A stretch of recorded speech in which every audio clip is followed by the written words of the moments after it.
Day 8 of Detroit Lions training camp was so intense, a fight broke out.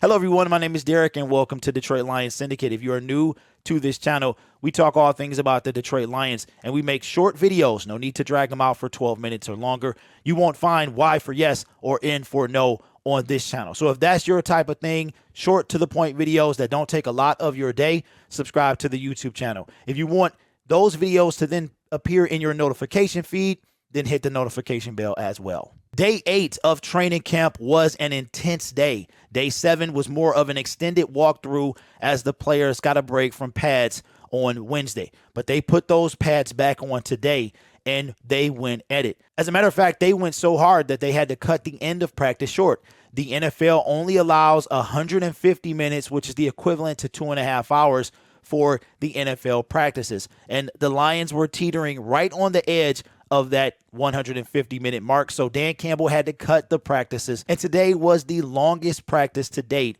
for our Detroit Lions. We only have 5 practices left. And I believe tomorrow, which is Friday, I believe that practice is for season ticket holders. Then you have the Family Fun Fest at Ford Field.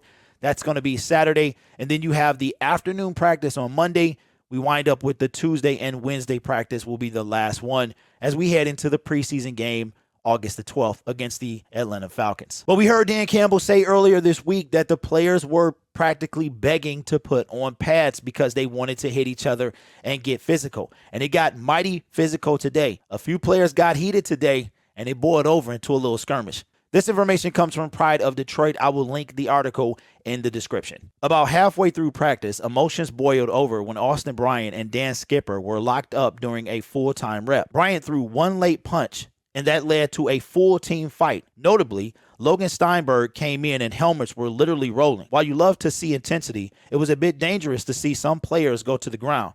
Thankfully, no one was hurt, and the brawl was cleared by the likes of Penei Sewell and others in less than a minute. During the next set of drills, it was Amani Aruarie and Amon-Ra St. Brown getting into it with Aruarie clearly frustrated by something and taking St. Brown to the ground.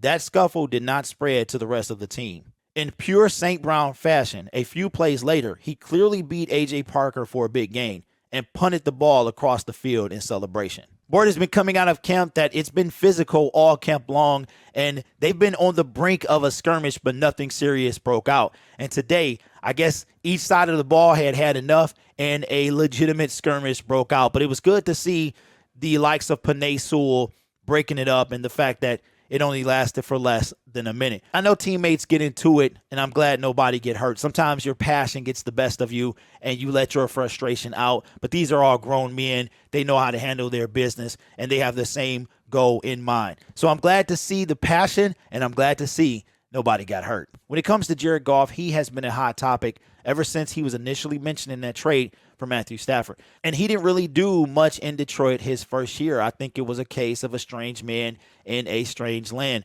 But reports are coming out of practice from most of the beat writers that this was Jared Goff's best practice of camp so far. And he looks much more comfortable than he did last year. The Detroit Lions like to run 2-minute drills and end-of-game scenarios.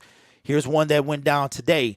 Jared Goff really shined through. The scenario, down 6 points, 31 seconds left with at least 2 timeouts. Starting at the opponent's 41-yard line, here's what the first team offense did. Jared Goff scrambles for 13 yards up the middle.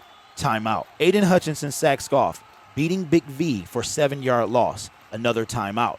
Goff delivers 35-yard touchdown to DJ Chark on a diving catch. So after a 7-yard loss, Jared Goff was able to connect with DJ Chark, who the two of them have not had much chemistry. They haven't been able to find it together, but today they did. Jared Goff overthrew Chark by just a touch, and DJ Chark makes that extra effort, even in practice coming off an injury, and dives and make the catch for what would be a touchdown. But this wasn't the only big play from Jared Goff. Along with Jared Goff looking particularly sharp today, he also had a 10-yard run up the middle off of a fake, where then he proceeded to try to dunk the ball over the goalpost with very little success. That is what we want to see from Jared Goff. It looks as though he took command of the offense today and had his best practice yet.